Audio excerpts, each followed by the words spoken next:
Welcome, fellow Business Central enthusiasts, to another episode of A Shot of Business Central and a Beer. We are very thrilled to have you join us as we dive into the latest news, talk about our favorite features from the highly anticipated 2023 release wave 2. And as usual, we're going to explore how artificial intelligence is revolutionizing the way that we and you do business. So sit back, relax, and join us as we get this party started. Ken, what's popping? It's one of my favorite episodes. We get to talk about 2023 Wave 2. Yep. The release details just came out. So I've been busy studying up, pouring over all the content, getting ready to make sure that we can talk about some of the highlights today. And I'm sitting here. We have another first. We do. On the show today. It's the first time we are drinking. We have a repeat beer. Yeah. And I would say it's a good beer for a repeat beer. I agree. Yeah. We got a little Modelo Especial here. And yeah, it's delicious. And we're doing this. It's a hot summer day. Most places, at least in the Northern Hemisphere, been really hot, end of July. And so this is a nice, refreshing beer right in your wheelhouse. Yeah, this is probably off the top of my head. I mean, this is my favorite beer, right? But we're not drinking with any limes. I usually put a lime in it. For some reason, with Mexican beers, I like to add limes. I mean, I don't know why I don't add them to domestic beers. It's the same thing, I guess. Right. It's just. But let me give you a little backstory on Modelo. So, in 1925, the people of Tacuba, Mexico, created a beer to celebrate a revolution. Now, Modelo is not only the fastest growing beer in America, it's the #1 beer in America, overtaking what, Ken? Bud Light. Bud Light, who's had a string of bad luck lately. So it is a privilege, I will say, that we get to drink this for our first repeat beer. Yeah. So kind of a shout out to Modelo for becoming the #1 beer in the United States. Well worth it. Yeah, I mean, I would tell you, maybe you didn't know that it's the #1 selling beer in the United States. But if you probably have heard that in the news. It's been in the news recently, right? There's been a lot of news. But I'm saying if you would have, like 3 or 6 months ago, let's say 6 months ago, I never would have guessed that Modelo Especial was Top the 5. #2. Yeah. Right? They were like #2. Yeah. Or I think 2 at the time. And they shot up a couple percentage points. Yeah. I mean, they've been growing by leaps and bounds. But yeah, I wouldn't, if you asked me, like you said, 6 months ago, would I put them in the top 5? I don't think I would have. But if you had asked me, what do you prefer to drink, Bud Light or Modelo? I would have said hands down Modelo. Not a Bud Light fan, but definitely a Modelo fan. Yeah, I agree. Yeah, this is delicious. But so it's what? It's kind of low in alcohol, I guess. What, 4.4%, or average, medium, whatever, not low, right? Yeah. IBUs Relatively low compared to most of the stuff we drink here. Yeah. I offered to bring in a stout today. 7.5% alcohol. Thank Ken you. said no. Yeah. And then only 143 calories. Listed on our website, I'm not sure. Oh, IBU, really low too at 18. Low. Yeah, not bitter, not a lot of bitterness, clean, crisp. Yeah, and it's when somebody says, I'm drinking beer, this is exactly what I picture a person to be drinking, right? Taste, smell. I mean, you're obsessed with smell, and color. I mean, everything. Yeah. No, I opened up the bottle and I could smell it. Yeah. And it's just a good smell, man. Right. And even the gold wrapping on the top. I mean, everything is just beautiful about this. Yeah. I don't think too bad JFT 944 from Tennessee on Beer Advocate does not agree with you. Their rating was a 1.87 out of 5, and it just says terrible. Come on, Mr. JFT 944. Yeah, I challenge you to give any beer that's not crafty a higher rating than 1.5 or 2, whatever you rated this. Yeah. I mean, for what this is in this category, it's got to be rated top 3 at least, in my opinion. I mean, how do you compare this to something like the milkshake Nowie pineapple beer we had in the past? They're completely different. Yeah. They're not even in the same category. Yeah. But JFT, what was it, 914 or something? Yeah. WTF. Yeah. Call 911 after this, right? Yeah. I'm gonna make a beer advocate. Yeah. Username WTF 911. But what do we got next, Ken? What are we gonna jump into? We're gonna kick back. We'll cover some Business Central news, talk about latest updates and some few other fun facts and things. Then we're gonna dive deep into the list of new features coming out in October for 2023 Wave 2 of Business Central. And then we'll finish it up with a little snack and talk some AI. So stay tuned.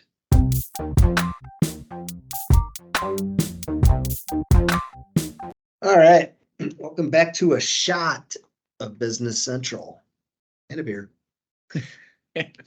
So first and foremost, we are currently deployed to most Business Central Online environments. We have version 22.2. As we sit here at the end of July, 22.3 has been announced, but most environments have not been updated to that yet. Most of ours, it looks like it's like around August 3rd or so, environments will start being updated. Of course, you can schedule that to be a different point if you so choose. But we've got kind of now a couple updates into version 22, which is our 2023 Wave 1 release. Right. And we do have some officially, mostly hot fixes and updates and things. Right? Yeah. But there is a new feature that's being released, which is basically, I don't have the official title of it, but it's basically providing better information for error message. Yeah, so it's called Fix Errors Yourself with Actionable Error Messages. Yeah. So they're giving you a link to copy the message, some better insights. Certain error messages will have a button on it that will help you, maybe guide you to help you fix the issue yourself. Yeah, they're just providing what seems like just more information just to help you maybe figure out what's going on if there's an issue, which, there's not too many issues anymore. But also like to point out that Business Central is now in 31 new countries and regions. Wow. So I might be wrong, but I think I saw somewhere where they're now in maybe 172 countries. Yeah, I think actually we'll talk about this because there's a bunch of new countries they're adding as part of 2023 Wave 2. Yeah. So we're gonna hit on that, and you're right, it's a lot. It's a lot of countries, yeah. So you want to keep going with your news, or you want me to jump in? No, right, so here's what I got. There are now new attached licenses for Business Central Premium that are available.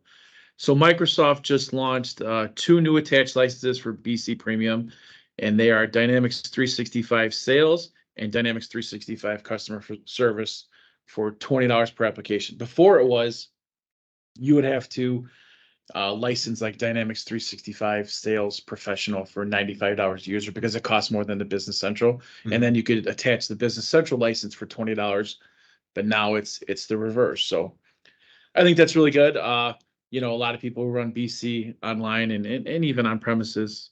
Well, this pretty much applies to online, but so a lot of people who run BC online, they also use Dynamics 365 Sales and customer engagement. So it's going to help a lot.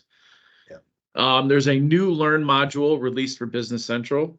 It came out I believe at the end of June. It's called Work with Service Orders and Dynamics 365 Business Central Training on Microsoft Learn. So you can check that out. There is a new Dynamics 365 community. I feel like there always is every quarter, right? Somewhere along the line. But this community has a specific Business Central forum. We'll link to it in the show notes. And then for me, last but not least, what I have is Business Central office hours calls. The next BC office hours call is on September 3rd, and it's going to cover the topic of performance troubleshooting tools. Once again, in the show notes, we'll have a register link. Excellent. Anything else from you? Not today, just a reminder, September Dynamics Community Summit Conference is in Charlotte. So if you're relatively new to Business Central, or you're looking to upgrade maybe from GP or NAV to Business Central, I would highly recommend attending the summit conference in Charlotte, North Carolina. Just tons of content sessions, tons of Microsoft representation, and just a great opportunity to talk to other people, to find out what they did, how they're using the system, and look at other apps or solutions available from other partners as well. Awesome. I wanted to mention one more thing.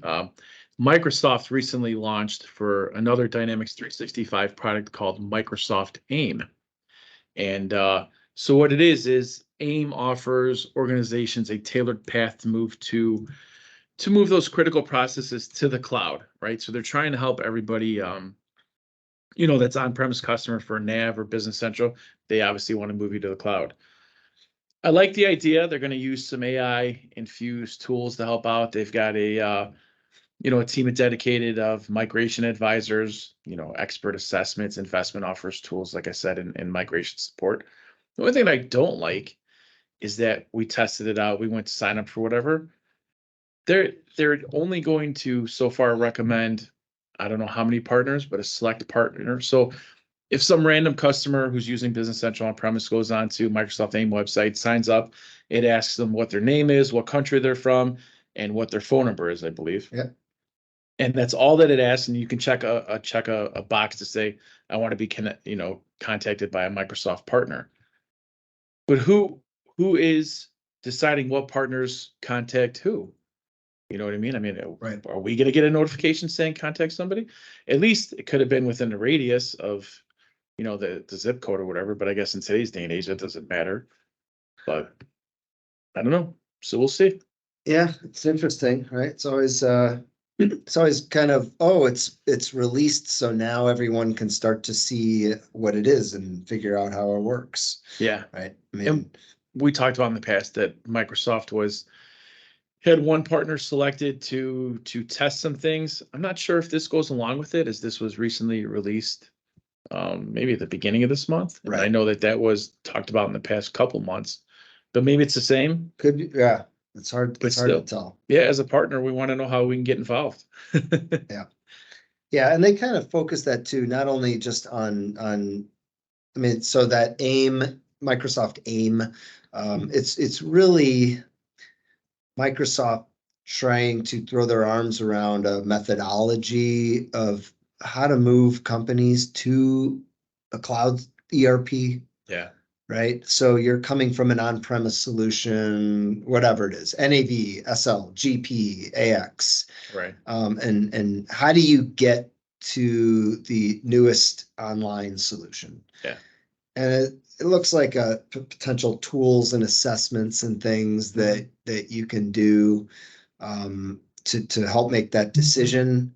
But why not make it partner only then? Where only partners can access it, and your customers and whatnot and new prospects come to you, and then you have the access to the tools. Why make it so where customers go on there and get contacted by a random partner? Right. That's It's one of the questions that all minds want to know, right? Yeah.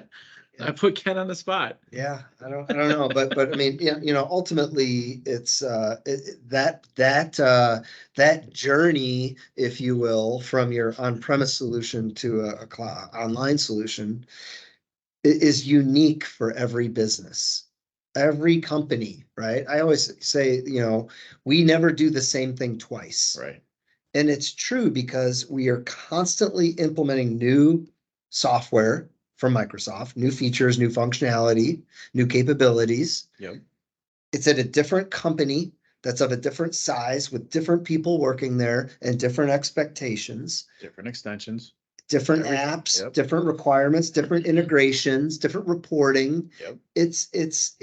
I mean, There's no one size fits all. correct. No matter how hard you try, There's no not one even size fits all. there's barely a 3 size fits all. Right. It's a unique process to figure out what those requirements are. That's Unless the beauty of the software, though. Yeah. That's what makes it special, in my opinion. Yeah. And I'll pick on, and I will even pick on, to get off on a little bit of a tangent here. I'll even pick on an industry that's kind of a well-known in our world as a vertical success story for NAV and Business Central, which is wineries, right? There's a winery vertical app for vineyards solution, but I'm not an expert, but I'm going to guess that a small single site vineyard selling 10,000 cases a year has very different requirements than a vineyard that maybe is in multiple countries. Yeah. With multiple varieties, exactly, selling 2 million cases a year, right? Absolutely. Significantly different business process requirements for those two organizations. Right.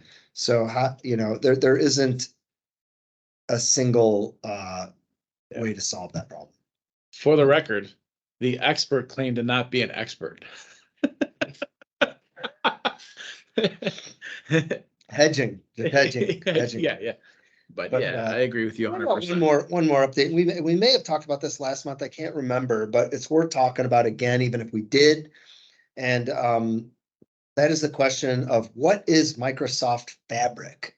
Yeah. You may be out there if you're looking around on the internet, you're looking for business intelligence or Business Central or something, and it talks about integrating with Microsoft Fabric. What is that? Well, it's a kind of a new brand, if you will. Microsoft says it's an all-in-one analytics solution for enterprises, which kind of indicates larger companies. Confusing though. What's Power BI then? Well, that covers everything from data movement to data science, real-time analytics, and business intelligence. So Power BI is one component. Falls into that of category. That. You also have Azure data lakes, other like reporting and data analysis services that might be used for data mining and things like that. So it's the way that Microsoft's kind of laying like an umbrella, I guess, called Fabric over all these products. Kind of like how they had the Power Platform or Dynamics 365 with all the different products under that umbrella. Same kind of thing. Fabric is the overlay for all of the data analytics solutions. Yeah, so Power BI is probably going to move from Power Platform then, huh? Yeah, it's classified, whatever. Considered as a part of this. Yeah, there's data factory, data engineering, data warehousing, data analytics, Power BI. Those are all kind of components of this. So yeah, it definitely screams enterprise. Yeah, and it's kind of like, so for a Business Central customer, right? The real question is which is this really necessary? Is this something that you need? And certainly there are companies out there, I think, that definitely could leverage this running Business Central. My guess is, based on our experience, the vast majority of Business Central organizations running Business Central, it's probably going to be overkill. Yeah. Maybe there's one or two applications for a couple of pieces of this, but Power BI in itself, maybe with a data warehouse where you're combining data together, might be something beneficial. Right. It's probably going to have an enterprise price tag on it. So, what is it really truly worth the benefit of paying that price? But it's all things to look into if you think you need it. Yeah. So something, it's nice that it's there and it's available. So for those companies that do need that type of power and complexity. But I think for the most part, Business Central customers out there Power BI, maybe with a data warehouse, probably is all you're gonna need. Am I the only person having trouble keeping up with all the new Microsoft things? Microsoft Vivo, Microsoft AIM. I mean, it's just nonstop. Yeah, it's So- very difficult. It's a lot. And I think And you like do this every I know. And we recently heard that even Azure, however they say it, is going to change its name. right. So it's just more and more things Azure Active Directory is going to be is called, gonna I be forgot what it's going to be called called. something else now, right? Yeah. But it's just it's literally nonstop with and that's a good thing. I mean, it helps with all of their it helps push those stock prices up, you know what I mean? That's what people need. So Azure Active Directory is going to become Microsoft Entra ID. Entra ID. I'll be the first one to say it. I scratch my head with a lot of these names, especially with brands established for like Azure or even when they change the name from Nav. Although I think I understand why they switched the name from Nav now. So I do a lot with like Google keywords and forecasting or whatnot.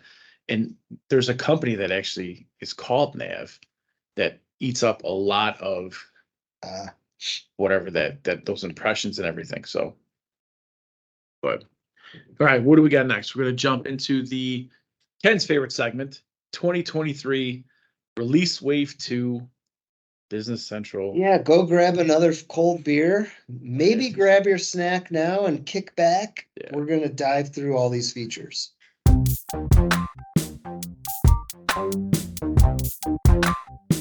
The highly anticipated Business Central 2023 release wave 2 notes are upon us.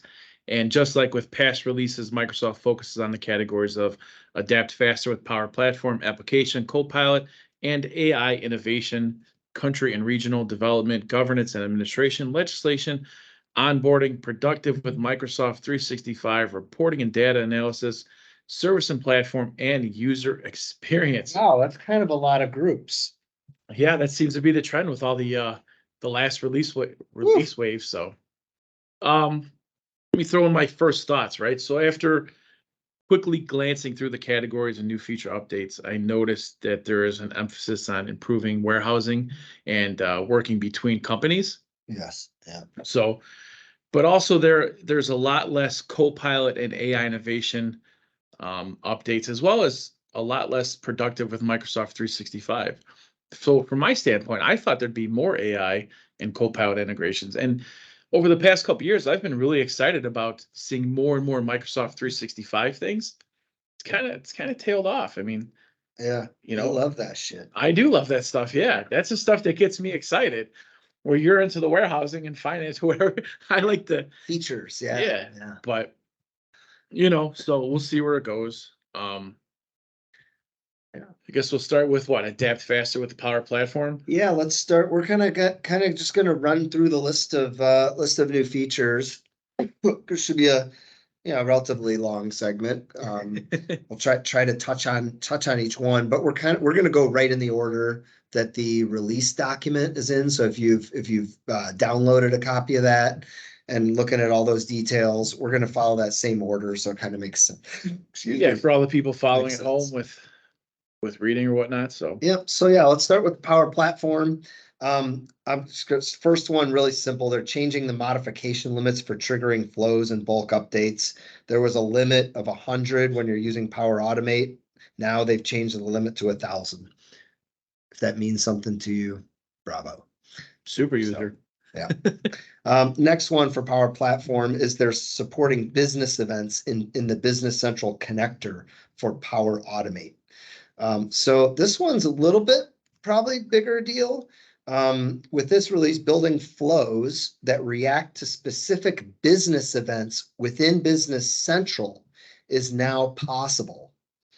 So we won't get into the details of that, but it's basically when a business event occurs, you can trigger a workflow. Yeah. That's based on a Business Central event. Right. I think there's an events page. What I would tell you is this makes using Power Automate within Business Central just more feasible, like capable without having to build extensions or customizations to support its use.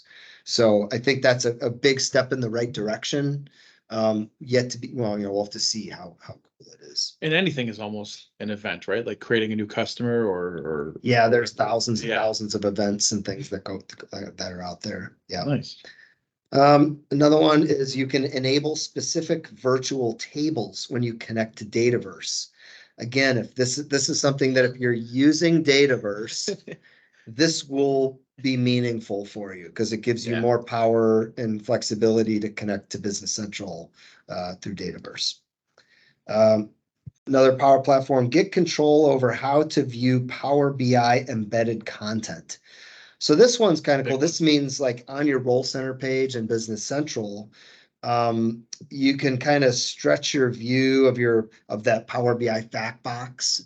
You can kind of make it larger, control the zoom levels easier, show scorecards, and then basically the visual refresh of some of the demo reports that they include. I think that's a big one. I think a lot of people are using Power BI. Yep, for sure.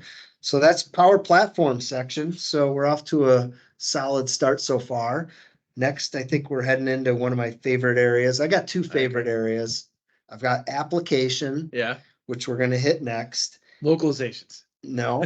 And then maybe my favorite one actually might be user experience. Yeah. Because that's some cool stuff about what, how you interact with it, you interact with it. But speaking about application, though, I think that this might be, in my opinion, one of the most beneficial group of features within a category that I've seen in past releases. I think I think most of these could be heavy hitters, right? For features for people that want to use them. So yeah, definitely some warehouse inventory, tracking and functionality features. So there's a few of these applications. 14 new ones, Yeah. So let's kind of go through some of these. So availability overview helps you calculate quantities in your warehouse. So, a lot of times if you have your warehouse set up, you may have may have items on hand, but not available, meaning they're in a non-pickable bin or they're already reserved for another client. There's a new overview page that allows you to get better visibility to what's actually available and not available to pick.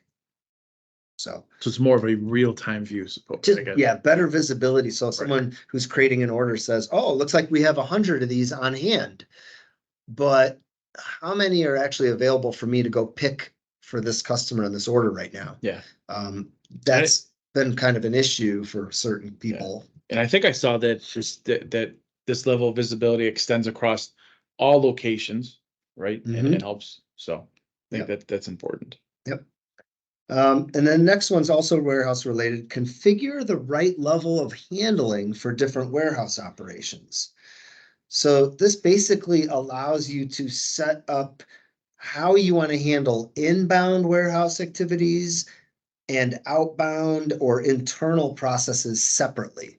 Today, it's kind of like a one-stop shop. If you set it up one way and then you have to handle all of the transactions in that same structure or manner. This gives you a little bit more granular choice of how you set up and configure your warehouse for tracking by zones and bins. And is it going to be used by a lot of people, this one? I think so, yeah, because you may need an advanced picking process. So warehouse shipments and warehouse picks, but you may need a simpler receiving process or a production picking process. Gotcha. So this is going to give you a little bit more flexibility in how you do that. And then unfortunately, I think there's maybe even more warehouse later, but they switched to then do financial consolidations across environments and multi-company setups. So what this is going to be applicable for is you're running multiple companies in multiple Business Central environments. So you have two different production environments, but you want to consolidate the data, GL data from one of the other environments into your main one for consolidation.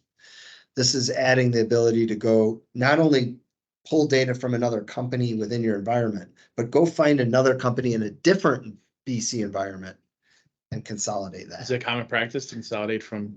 Not terribly common. Gotcha. No, to have two separate Business Central production environments, and you want to consolidate the financials. You can do that today, by the way, through files. You export the file from the one environment, and then you import the file into your other environment. So you can do it today. Now they're just automating it a little bit by allowing you to pick the environment and just it pulls the entries. So a nice feature if you need it. Yes. Yeah, but I don't think that's a huge Gotcha. Next one under application is edit in Excel on item journals and warehouse worksheets. So they're just adding that to a series of different journal pages related to inventory and warehouse, so you can edit in Excel. So, which is cool. The next two I'll bundle together into timesheets. Get more productive while entering timesheets and get more productive while approving timesheets. So again, I don't know what the segment is of Business Central companies out there that are using timesheets. I don't think Probably it's kind of low. Yeah, I think it's pretty low. And this is just adding some features and functionality to improve how timesheets work. Very nice. Yeah. I'm going to bundle the next two together. Include approvals for intercompany general journals in your workflows, and then make intercompany transactions across Business Central environments. So this is obviously if you're using the intercompany postings functionality within Business Central. This allows you to do approvals for your general journals between companies, and also make intercompany transactions across environments. So similar to the consolidation thing, today you can do intercompany transactions between companies within one environment. This now lets you do those between companies that may be sitting in different environments. So once again, not too common, I would say, but Correct. It's just nice to have if you need it. Yep. Yeah. If you're using intercompany postings, these are things that you'll be happy to see, especially if you have multiple environments. I need to go back and figure out how many of these were actually requested on the Microsoft Ideas website. And are you volunteering? I should, yeah, I should volunteer. All right. This next one is really interesting to me. It says suggest the next step for sales orders and production orders. This is really interesting. I'm just going to read this one because let's let everyone see what they say. So first piece, in my opinion, Business Central offers a reservation worksheet that can help you reserve and allocate incoming goods. They're adding a new reserved from stock field. It's going to be an option field where options are full, partial, or none. That will help you understand whether you can ship or pick for a specific order or order line. The reserved from stock field is included on fact boxes. For example, on the sales orders, it's in the sales line details. So I think this kind of relates to that one, like with the available quantities. That says if you're using reservations, this gives you better visibility into the reservations. Yeah, it just seems like it's just offering more visibility. I guess it says that, the new status whatever can also reduce the risk of accidental partial shipments or production and assembly order delays caused by insufficient stock. So yeah, it's just more visibility, which is a good thing. Yep. The next one, sync document and posting dates. So document date and posting date on sales and purchase documents. This is kind of an interesting one. There's these two fields, document date and posting date. And there's functionality like where if you update one date, it updates the other one, but not vice versa. Users get confused about that. This is adding a new setting that you can link these two together. Nice. So if you update one, it updates the other. How do we combat that now? Just somebody add an extra field showing? How do you do we do anything for that now, or it's just people just get confused? It's just training if you train the users on which field to put first when you so they know if you update this one, it'll update this one, but not vice versa. Okay. How do you use those fields? I gotcha. It makes a lot of sense. Next is they've added some Shopify integration improvements. So to troubleshoot Shopify integration. So if you're if you're using the Shopify integration and you've got web orders that aren't able to come in or sync successfully, they're adding better error logging and visibility to that. Yeah. All right, back to some more inventory stuff. So usability improvements for warehouse inventory and tracking. So this one's actually, it's kind of a lame title, to be honest with you, compared to what the feature is. So Yeah, and more to it. what it basically says is you can turn on this feature that will automatically build a new warehouse employee record for you. If someone's trying to access a warehouse document and they're not set up as a warehouse employee, this will automatically set that up for you. Microsoft offering clickbait. So here's another warehouse one. Use directed pick and put away suggestions in basic warehouse configurations. So this kind of is getting in the weeds on the advanced warehouse management, but in the current version, you have to have this directed put away and pick box checked on your location card in order to have the system suggest which bin should you go get something from, or where should you go put it. What they're doing now is they're making these put away templates in the bin rankings available with more basic warehouse configurations. So you don't have to turn on the advanced WMS directed pick and put away to use bin rankings and the put away worksheets. It's pretty nice. Yeah.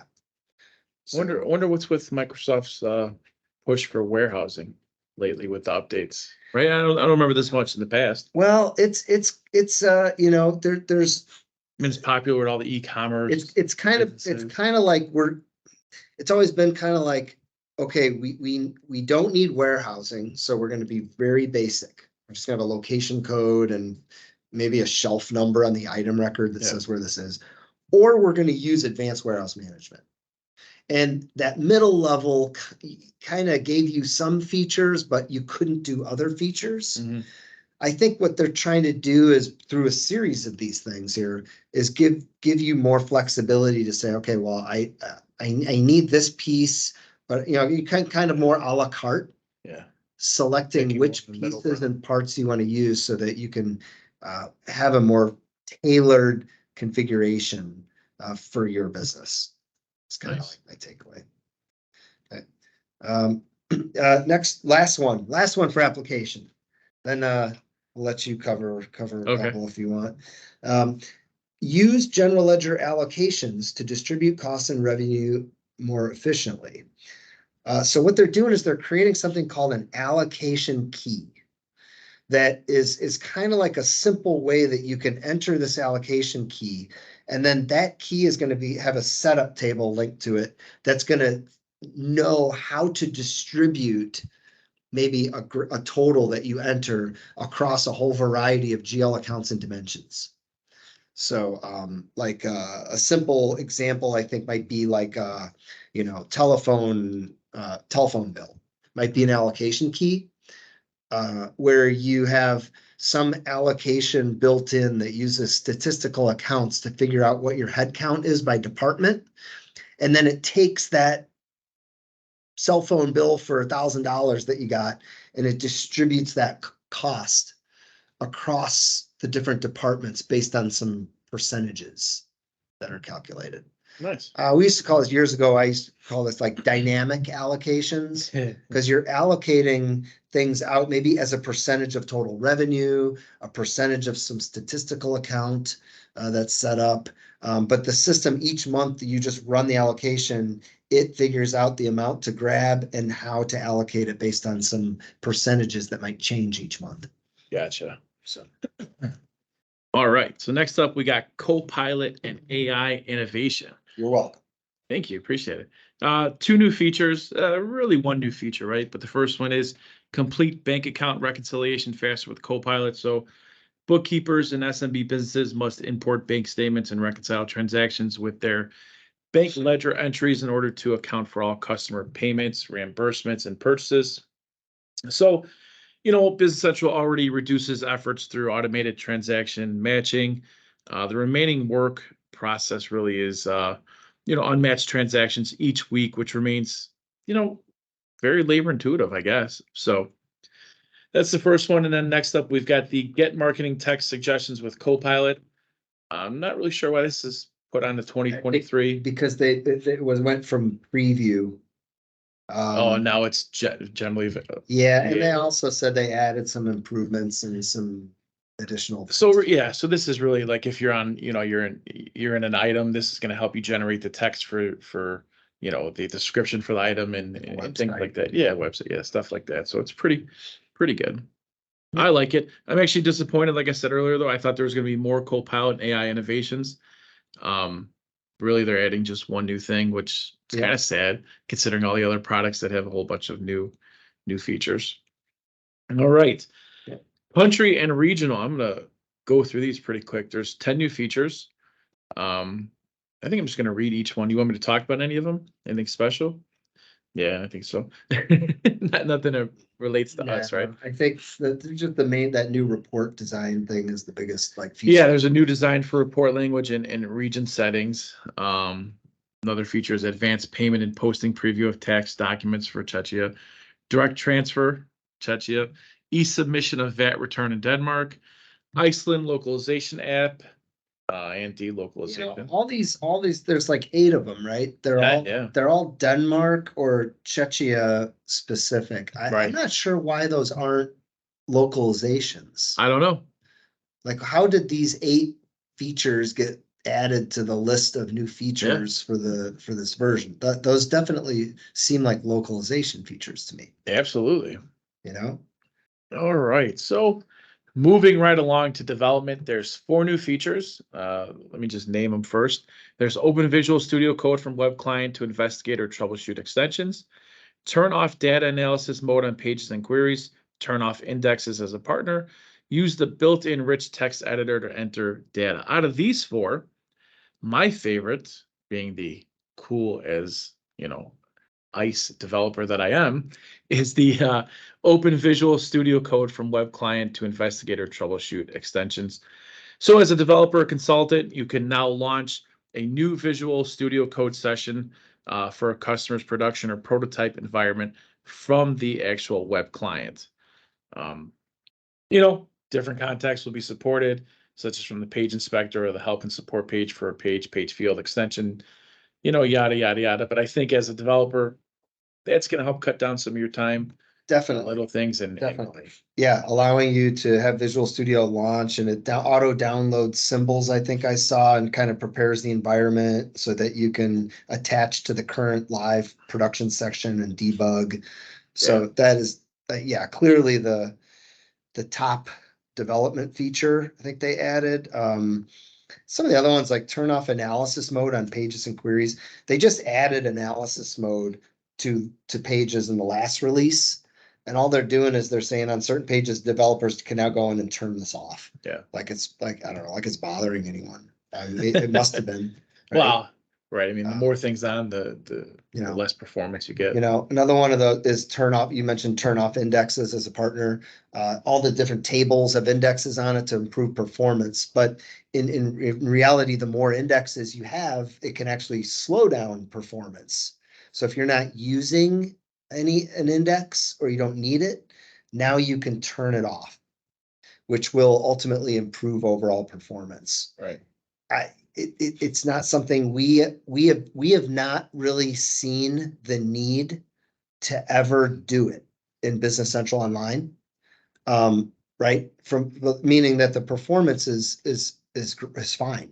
Right. So to me, this is almost a potential for issues really, hey, why did you go turn off these indexes? All of a sudden something's running slow because we didn't know, maybe someone didn't know they were using something and an index got disabled when it shouldn't have. I don't know. So it could create future problems. But it is the little note on that one. And the reason I wanted to mention that one is because there's a little note on it that says that this is the last piece in the database performance tuning toolbox for partners. Last piece. So Yeah, so they've been slowly adding things to allow partners to troubleshoot and optimize performance. Apparently, This is it. this is the last piece that is out that has been not yet added. Wow. So, and again, thank goodness, we haven't had to do much performance troubleshooting No. at BC Online. And usually when we do, we're able to use the tools we have, identify what it is that's Yeah. causing some slowness and resolve it. So It's usually an extension or an app. Yep. All right. You want to jump in? All right, yeah. So next topic or group is governance and administration. So this is for your system administrator. So you BC system administrators out there, there's a new Dynamics 365 Business Central Administrator role in the Microsoft Cloud Portal that you can now assign to certain individuals to give them access, so that right now it's just called Dynamics 365 Administrator. Yep. And so if you want them to be a BT administrator, they would also have the access to administer other Dynamics products. This one now is Dynamics 365 Business Central. Yeah. So you're saying you can go administer BC, but you can't go administer D365 sales or other product that you might. I like it, but I don't like it. It's kind of like Right. not a major thing. No, but I mean, it's if a lot of people are trying to connect sales to Business Central or whatever, sometimes you need to be able to jump between both. That's right. Then you got to That's go my through the whole point. process. Yeah, if you're a Dynamics 365 Business Central administrator, odds are you probably also need to have administration capabilities of other D365 products. And I'd like to mention real quick, what I don't like about these administrator roles is I understand how, the partner has to have security groups set up and linked to that. But there's a max allowance of time that you can assign the administrator role to a person. I think currently it's, let's just say 700 days. Oh, right. After 700 days, you got to go through the process all over again. Correct. And if you've got a lot of customers, a lot of administrators, yeah, that can be a hassle. Yeah. Good public service announcement. Definitely. Remember that. All right, next one, improved update release processes. So this is just basically saying and handling how they handle the updates to your environment. If you haven't specified a specific date for your update, then Microsoft's going to basically more gradually deploy those over time. And if, just basically scheduling based on region. So nothing really big there. Yeah. There's also another one. This is not a major thing for most people, most end users or customers. You now have the ability to cancel cloud migration replication runs. So this is basically if you're replicating your data from an on-premise environment up to BC Online. The first time takes a long time if you've got a big database, because it's got to run and upload all this data. There's now a cancel button. So if you made a mistake or did something wrong, you don't have to sit, like today, you'd have to wait for the whole thing to finish before you go, change something or do something. Now you can cancel it. Again, not really applicable for too many people. Nice though. So let me talk about a couple legislation. I think it's kind of a new category they added recently. It might be. For these updates, legislation. So there's a new thing called they're adding digital vouchers. So what you basically, you can require mandatory vouchers or use it voluntarily. And basically what it does is if you've attached a document to a transaction, the document gets added as an attachment to the GL register. So now in your financials, in your general ledger, you've now got these attachments attached. So this is for like certain countries and regions are making audit. For audit perspectives, you need to have backup. And so that could be a backup copy of some file that's important for that entry. I think it's a nice feature. That got made. Yeah, definitely.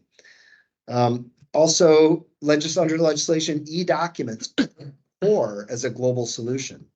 So basically they're just saying that the e-documents module is the new foundation layer for all e-invoicing standards covering most common practices.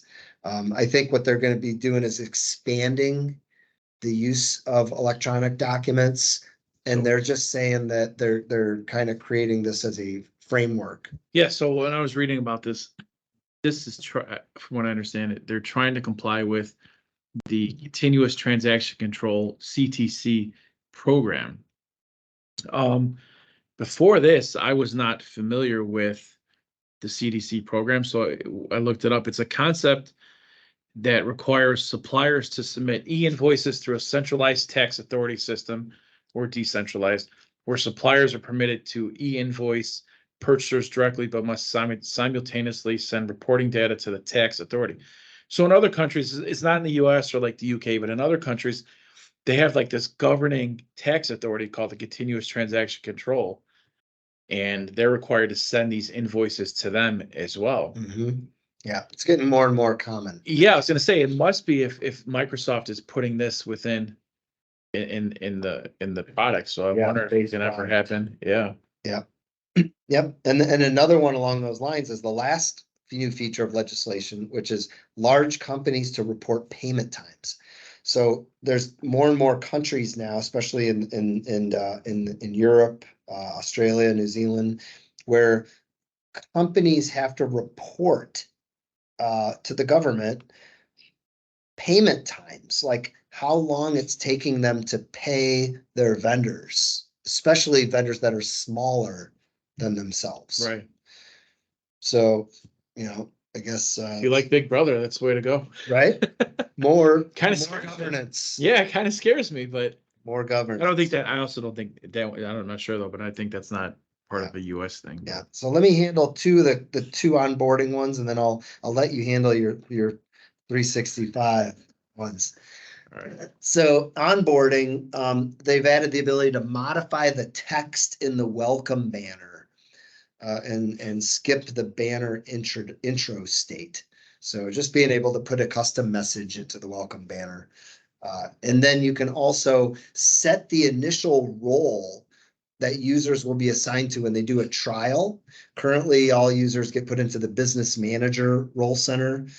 Now partners have the ability to specify what role they want to assign to users who start a trial through their organization. Right. It's nice, but it's not really needed Again, that much. not earth shattering. But nice, yeah. All right, on to productive with Microsoft 365, the talk of the town 2 years ago.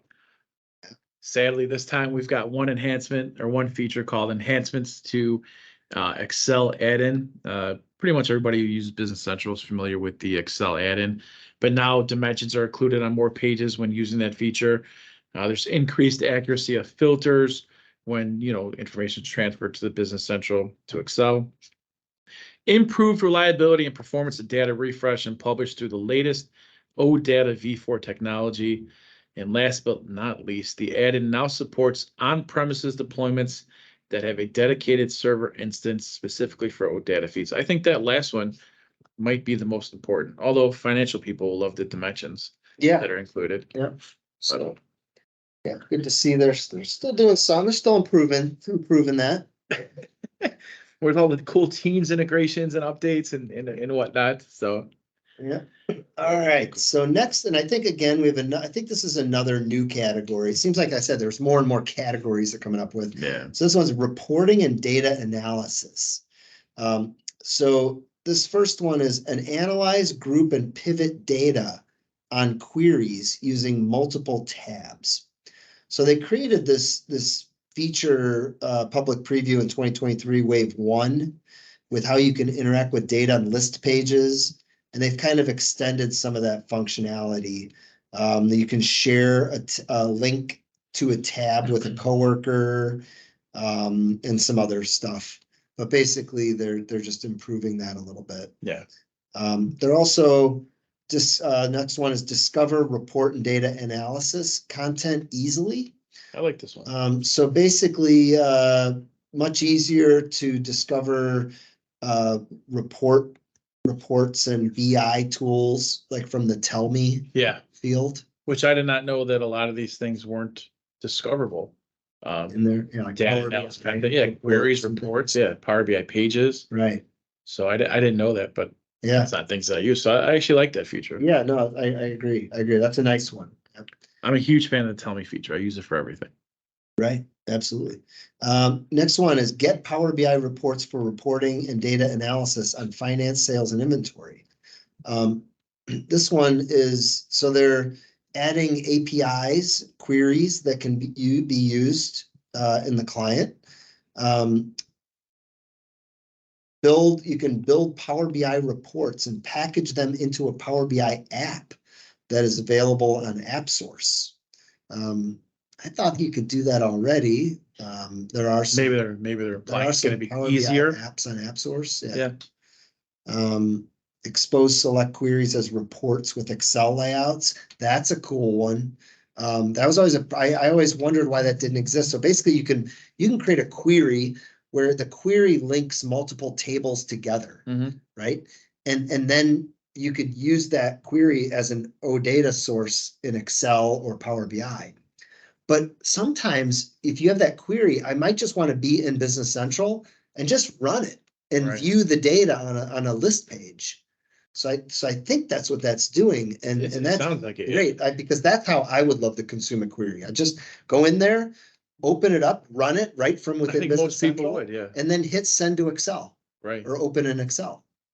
Right? Yeah. I hope that's what it is. So I think that's what that is. And then yeah, some other stuff. So all right. So yeah, so that's reporting and analysis. All right, I'll take the service and platform, and then we know you love the user experiences. All right, so next up is service and platform. The first one is data loads faster in the server. Pretty self-explanatory. The use of modern SQL data types for booleans and blobs and whatever is going to help increase the speed to load faster within in the server. Next up, faster application scenarios. So by optimizing the speed of select scenarios in the application, you can experience a Business Central application that's more swift and responsive. Running country-specific reports will make things quicker, renumbering general journal entries, validating the sales order subform field for tax group code, generating report 120H accounts receivable for larger data sets, and assigning serial numbers and posting reservation entries and item tracking lines. Last but not least, assembly to order processes. So by optimizing those, they're going to increase. So I think what this tells me is that these are specific scenarios that they saw were taking a lot of time. So they specifically targeted these features to make them run faster. Yeah, and I think that's what the whole category is about for service and platform. I mean, it's in every update, and the faster the better. The next one, though, I think the next one is just general, right? Pages load faster in client. Just everything's faster. Yeah, hopefully. Right? And then we've got performance gain by reducing locks in the database. And basically the value of this is it will minimize the use of database locks when running business logic. This is going to benefit all usage scenarios, both for web service integrations, background jobs, and interactive sessions. So basically they're going to optimize the very central part of the DAX stack in the data stack in the Business Central server, which is change the default locking behavior in AL from serialized read to read committed. And that's going to improve performance. Yeah. Next up, we've got what? Home stretch. We're in the home stretch here. We got 8 user experience. We're trying to blast through updates. And I think we're going to start strong and end with a whimper. But let's see. We'll see what happens. All right. So first user experience improvement is add existing table fields to optimize your pages. So what this allows you to do is basically customize your pages per role, access more fields, add them to the right place on the page better. And the key thing for me here is get access to more fields. What I believe this is currently when you go to try to personalize your page to add fields to it, you're limited to the fields that Microsoft decides you should be able to add. Right. This says you can add whatever fields you want from that table to the page. Be interesting to see. Yes. So who's going to have control over it? Wait in the preview. Right. Right. Yeah. Next one is get to data search from anywhere in Business Central. This is another cool one. So this is another one of my top favorites. One of mine as well. The last one was adding fields and adding any fields to the pages. And then this one, which is basically when you the search results in Tell Me, like when you go do a search, include the top results of data, right, that you have access to. Yeah. So it's actually looking through the tables and fields in your data and showing you results. And there are ways that you can go in and configure it to either limit what it's searching through to make it faster, or even add other stuff to it. Yeah, it's kind of like a global search, like a Bing search. Absolutely, right? Yep. That's exactly what the Tell Me has become, which I love it. Yeah, that's a cool one. Yeah.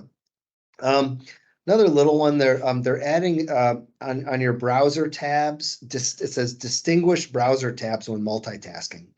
So what they're adding is they're changing the kind of the names of the tabs in your browser when you have multiple pages open at the same time, to add kind of like company context names, so you can distinguish it better. Yeah, so you don't have 8 tabs on the and they all look exactly the same. You have no idea which is which. That's exactly what that is. Yeah. The next one is share readable deep links to pages and records. So this offers, again, it's a kind of a way that they're creating the URLs in a shorter, more consistent fashion, so that those URLs can be shared easier with other people. The URLs are immensely long and confusing right now. So, if you've ever copied and pasted a link, maybe from a item card page or something, any page, it's a long link, right? So this will make that better. Welcome change. That's kind of a cool one. The next one is manage user expectations with selection context-based actions. So this is really a neat one too. So what this says is that while you're working in Business Central on a page, you've got all your actions available, right? But some of them are going to be grayed out or disabled based on what you're doing, because those aren't things that you currently are available to do. So again, making it way easier for the user to understand, oh, wait, my post button is disabled. That's not even something I can do here right now. Yeah, not just for the user. I mean, overall for the company, less errors, right? Less issues. Yep. So that's kind of a cool one there. Again, that's kind of like, let's go in and test it and see it, and to what degree is it doing it, and how much is it really who cannot enable it. Next one is peek at summarized data from editable fields. I'm not even clear on what this one is. It's that there's a thing called a peek control. Peeking, right? Which is currently only available in lists and non-editable forms. And now you will be able to use the peek control to access summarized information about related records on every page. I don't know what the peek control is though. Yeah. So now we have a homework assignment. Next month, we're going to come back and we're going to talk about peeking, firm understanding of what the peek control is. I have a feeling it's just something where it shows you a little blurb or URL or shortcut. Yeah, it's not labeled peek or whatever. In there, but and then 2 more to go. So next to the last is search for pages and data in the mobile app. So this is huge to me. Sorry. So so this is if you're using the mobile app on your phone, good example, right? You have kind of smaller screens optimized for the screen size.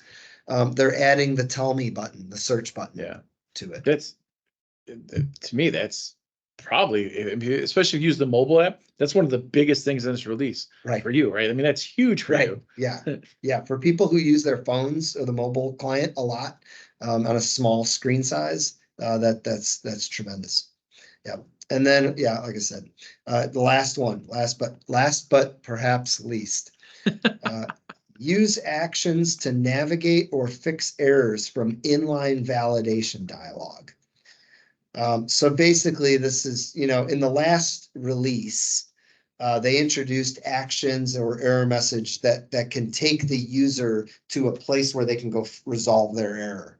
Like if there's a posting group error message, you can go to the posting table, right? Now to further increase abilities, the same capabilities are being added to validation dialogues. So you can go to the page, fix the problem if there's an error. So. Yeah. So not bad, but not doesn't have the a minor wow factor the others do. I think, So we're, But this took about as much time as I thought, but Yeah. we got through it pretty quick, I thought. My takeaway in this, I think you kind of summarized it already. I think there's a lot in the area of warehouse. Yeah. A lot in multiple using Business Central across multiple environments. Yeah, absolutely. There's a few of those things in there. A lot of just usability stuff. And kind of Some heavy hitters though. some heavy hitters, but also some minor, Yeah. small, not really applicable to a lot of people. So I think Well, they gotta pad the release wave. No, I'll put out just 50, if you're gonna say you're adding 50 new features, you Yeah. gotta throw a couple cookies in there. Exactly, yeah. Like, all right, yeah, throw these in there, call that a new feature. Gotta have it. Yeah. No, but overall, I mean, the application side, I think, is strong with the Absolutely. with the changes that are in there for warehouse inventory, visibility and processing. I think there's some pretty significant ones in there, mainly because those warehousing inventory things impact such a broad number of Business Central users and companies, right? Like some of these things, like how many companies are doing consolidations? Right. How many companies use intercompany postings? Yeah. Right. But most people have inventory and have purchase orders, right? So those features of needing to receive inventory and ship inventory out, They'll be big. those are things that affect a wide number of people, and adding more flexibility and capabilities in there to tune in that process, I think is huge. Yeah. But the multi-company, multi-production environment, Business Central customers, what, 1% of all Business Central customers? It's a small number, but small percent probably. But very nice if you need it. All right. Well, we went through that pretty quick. Well, as quick as possible, I guess. Yeah, as quick as it's yeah. Next up, we got the AI snack time. We're gonna be talking about recent, I guess it's an article or page or something, whatever that Microsoft posted. So let's bust out the pretzels. Absolutely.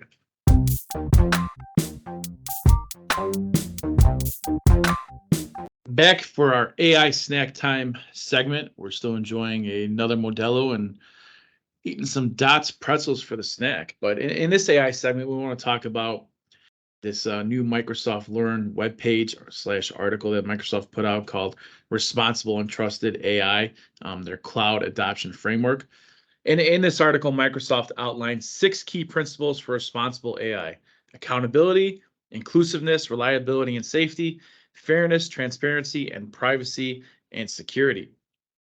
According to Microsoft, these principles are essential to creating responsible and trustworthy AI as it moves more into mainstream products and services. And these principles are really guided by 2 perspectives, which are ethical and explainable. Now, I know Ken and myself have issues with a couple different ones and whatnot, but I like to just point out what I think the real issue with AI is basically the humans controlling it. I think that from the ethical perspective, this is the main problem with AI. Is it unethical to believe in man-made global warming? Some would say yes, some would say no. Is abortion ethical, right? Some are going to say yes, some are going to say no. Is it ethical to use robots to replace human labor? Somebody is making those calls, and whether they're right or they're wrong, nobody can say it because it's an ethical issue. You know what I mean? That's the point. It's half the world believes it and half the world doesn't believe it. So somebody's always going to be influencing AI with their beliefs, which is going to cause some sort of issue. Yeah, and I think this article we'll put in the show notes so you can see it. It's from April 20th, actually 2023. Right. And I think if you read through this article, it actually makes you understand what you said even more, that it is about people, right? Mhm. That there's all of these considerations about how are people going to be accountable for how they build their AI models. And is it inclusive and safe and fair? Is there transparency? And the more you read through this, the more it's like, wow, yeah, okay, this is like people are making this. And you see words like fair and reasonable or expectations or right, which are everybody. yeah, Everybody perceives those things differently. subjective terms, which we know already that not everyone agrees on these things, right? There's, what's right, what's wrong, what's good, what's bad. I mean, there are obvious things, of course, which I think, 99.9% of people are going to agree on either end of the spectrum.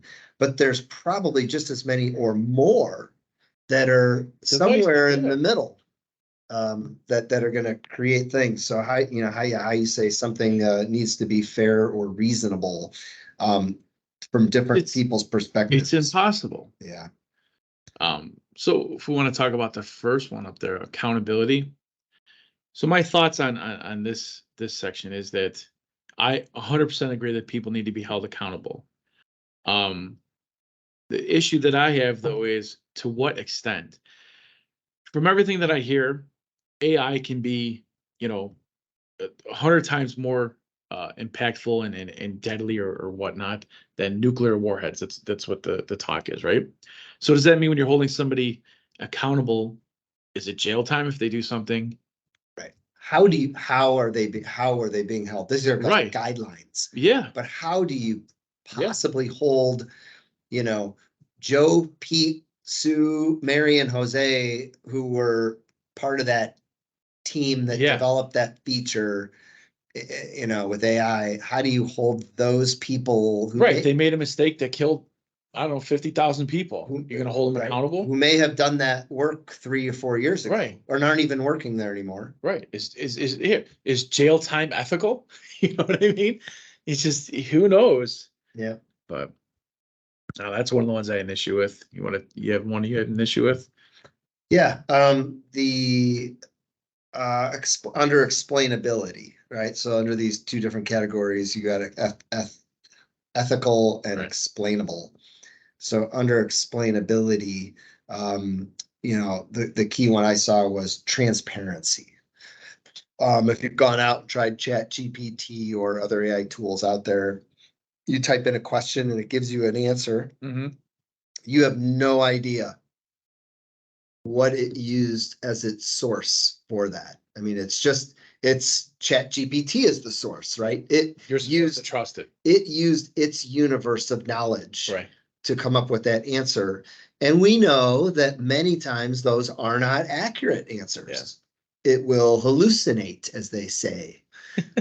Right? It needs to offer some sort of sources for people. So to me, it says achieving transparency helps the team. So by the way, these are principles for the developers, for the administrators, and the users. So it's kind of different things apply to different groups.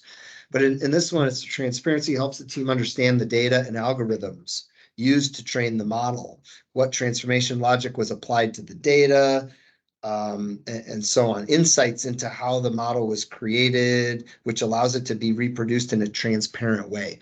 And what I think about is the interview that the Google CEO did, where he acknowledged in an interview with a reporter that they did not understand how it did something that it did.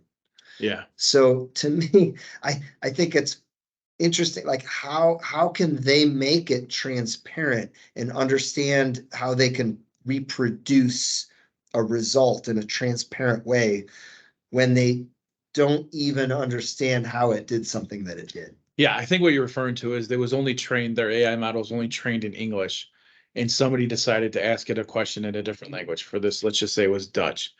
And the AI model actually responded in Dutch, and they have no idea how the AI model learned Dutch, which is very scary, and maybe we don't know as much as we should. But yeah, to your point, you can't make it fair.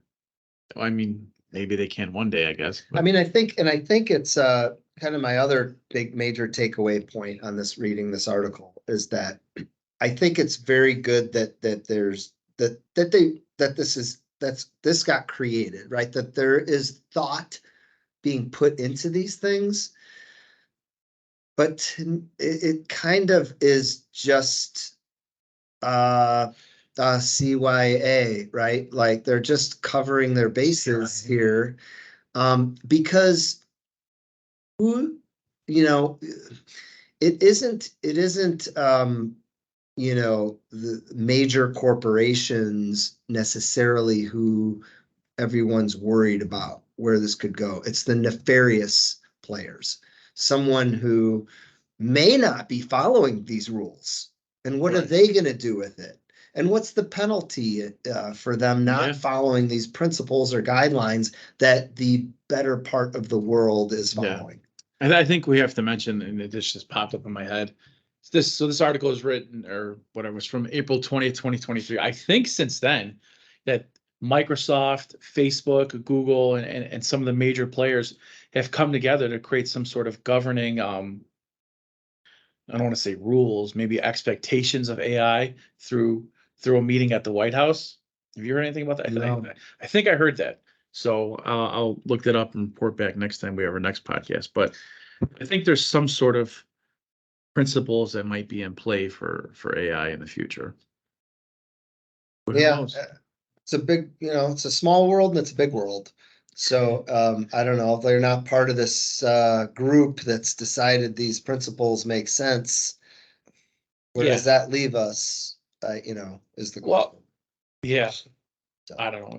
I guess what is kind of scary is that AI is basically going to be the end all be all, right? Says you. Well, it says AI. I mean, if you ask AI, in AI's mind, it's the governing whatever. It just tells you what it wants, and people are supposed to believe it right now. Well, not yet, but right. Well, and that's why I'm so bothered by the transparency of it. Yeah. I think they have to do a better job on the transparency, or another one under the ethical area. That one of the categories is reliability and safety. Well, reliability kind of falls under that transparency thing too. Like, can I rely on this result that it's giving me? Did it just hallucinate? Did it come up with this? And so the problem is, you could say, Ken, 99.9% of the time, it's an accurate answer. I would say, how do I know this isn't that 0.1% of the time? Yeah. Right? If it's for something important where my job is, this could cause issues for me. It's some sort of a quality control check on a part that we're producing or something, and I've somehow incorporated AI into it, and it's it's that 1.1% that I'm relying on it. There's no way. That's the thing. So I think it has to be proven to be reliable and transparent. And I think these AI companies in the future are going to combat what you just said, saying, well, 99.9% of the time it's right. That's more than anything else you do. So don't worry about that 0.1%. They'll spin it, these marketing people out there, they'll spin it to where you end up believing AI no matter what. Yeah. But I think overall, I don't know if you've ever read the book, like I said, I've mentioned before, the George Orwell book, 1984, where they have the Ministry of Truth, the Ministry of Peace, the Ministry of Love, and the Ministry of Plenty. That's what is going to be needed not needed, but that's where AI is going, where there's a governing body of all these things that basically tell you what the truth is. We're going to replace critical thinking, Ken. It's over with. Well, I don't know. One hell of a way to wrap And up the how long? How long, will Well, we be around? Well, I'll tell you what, once AI becomes adopted by more, it's going to double itself at an unheard of rate. Within 5 years, this is going to be ridiculous. It's going to be a world we don't know.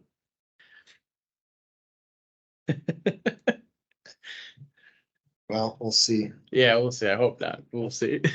So, all right. Well, that about sums it up for us. Another great podcast. Always fun. Good beers. Fun. Had a good time. Yeah. It's 91 degrees outside. So we're going to wrap this up and head out into some hot weather.